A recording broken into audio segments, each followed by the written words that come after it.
دور سے نظر آنے والی یہ کوئی بیٹل شپ لائک سٹی آج پوری طرح سے کھنڈر ہو چکی ہے۔ ایک ٹائم تھا جب یہاں 5000 سے زیادہ لوگ رہتے تھے، اور یہ نہ صرف جاپان کی بلکہ پوری دنیا کی سب سے غنی آبادی والی سٹی مانی جاتی تھی۔ یہاں اپارٹمنٹس تھے جن کا ملبہ اب گل سڑ چکا ہے۔ یہاں رہنے والے لوگوں سامان آج بھی موجود ہے۔ اگر اس سٹی کو دیکھا جائے تو یہ آج کے دور میں تو یوں لگتا ہے کہ جیسے یہاں رہنے والے لوگ سب کو ایسے ہی چھوڑ کے بھاگ گئے ہوں۔ یہاں سکولز تھے جہاں کبھی بچوں کی آوازیں اور کھیل ہوا کرتے تھے، اور یہاں hospitals, towns, halls, shopping mall اور سنیما سمیت یہاں وہ تمام فیسلٹیز موجود تھی جو کہ ہر شہر میں ہونی چاہیے۔ لیکن آج یہ پورا شہر، پورا ٹاؤن، یہ جزیرہ ایک گھوسٹ ٹاؤن کی شکل لے چکا ہے۔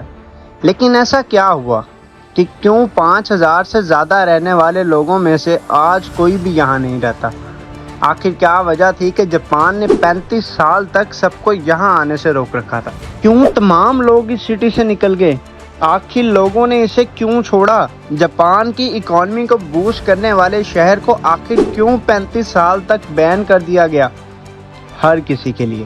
دوستوں، یہ جو آپ کھنڈرات دیکھ رہے ہیں، ان کے پیچھے کی کیا کہانی ہے، چلیں جانتے ہیں پروفیسر جیری کی آج کی اس ویڈیو میں۔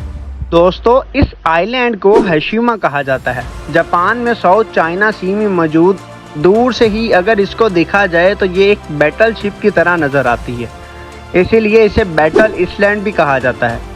اگر دیکھا جائے تو سمندر کے اس علاقے میں ٹوٹل 500 آئی لینڈ ہیں، لیکن ہاشیما کی کہانی ان سب سے الگ ہے۔ اس کے علاوہ باقی آئی لینڈ کافی ہرے بھرے ہیں، لیکن ہاشیما ایک پتھر کی طرح سمندر میں ابھرا ہوا ہے۔ ایک وقت تھا جب ہاشیما آئی لینڈ نے جاپان کی اکانومی کو بوسٹ کرنے میں بہت بڑا رول ادا کیا، کیونکہ اس کی سب سے خاص بات تھی اس کی کوئل مائننگ۔ پچھلے 150 سالوں میں اس ٹاؤن سے 1,65,00,000 ٹن کوئلہ نکالا گیا۔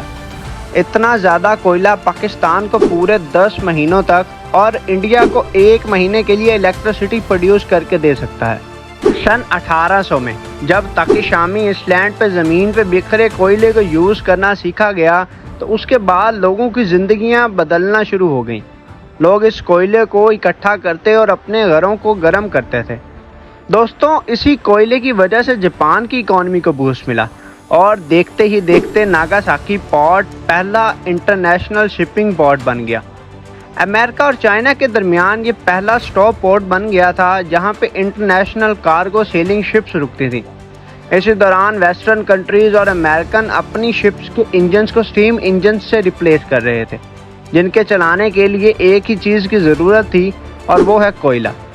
جب یہ شپس ناگاساکی پورٹ پہ آ کے رکتی تھی تو انہیں فیلنگ کے لیے کوئلے کی ضرورت ہوتی۔ اس کے چلتے لوگوں نے تاکیشامی آئی لینڈ سے کوئلہ بیچنا اور کھودنا شروع کر دیا، جس سے انہوں نے وہاں موجود سارے کوئلے کو نکال لیا اور بیچ دیا۔ اب کوئلے کی ڈیمانڈ زیادہ ہونے کی وجہ سے جاپان نے ایز پاس کے آئی لینڈ سے کوئلے کی دریافت شروع کر دی، لیکن انہیں ہاشیما آئی لینڈ کے علاوہ کسی پہ اتنی زیادہ مقدار میں کوئل نہ ملا، اور یہ کوئلہ انہیں آنے والی نسلوں کے لیے کافی تھا۔ لہٰذا جاپان نے وہاں سے کوئلہ نکالنا شروع کیا، اور اس ٹائم ٹیکنالوجی خاص نہ ہونے کی وجہ سے پرانے طریقوں کا استعمال کیا گیا، جن میں زیادہ تر استعمال ہاتھوں کا تھا، لیکن ہاتھوں سے نکالنا اتنا آسان نہیں تھا، اور پھر کوئلے کی ڈیمانڈ بہت زیادہ تھی، جس وجہ سے 19ویں صدی میں مٹسوبشی نے یہ آئی لینڈ خرید لیا۔ دوستوں، ان دنوں مٹسوبشی ایک شپنگ کمپنی تھی جس نے ہاشیما آئی لینڈ پہ پراپر کول مائننگ کا کام شروع کر دیا۔ ورکرز کے لیے انہوں نے سکولز بنائے، سینیماز بنائے، گھر بنائے اور باقی ضروریات کی ساری چیزیں بنائی۔ لیکن اس کے علاوہ ہاشیما کو سمندری لہروں سے بچنے کے لیے انہوں نے دیوار بھی بنائی۔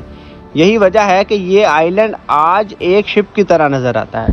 دوستو، سن 1941 ہاشیما آئی لینڈ سے کوئلے کی پروڈکشن تقریباً 4,10,000 تک کی تھی، جو کہ روز بروز بڑھتی جا رہی تھی۔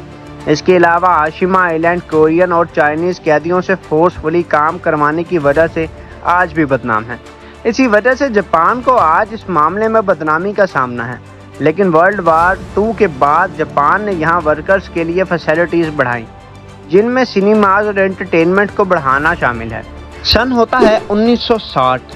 ہاشیما آئی لینڈ اپنی پیک پہ تھا،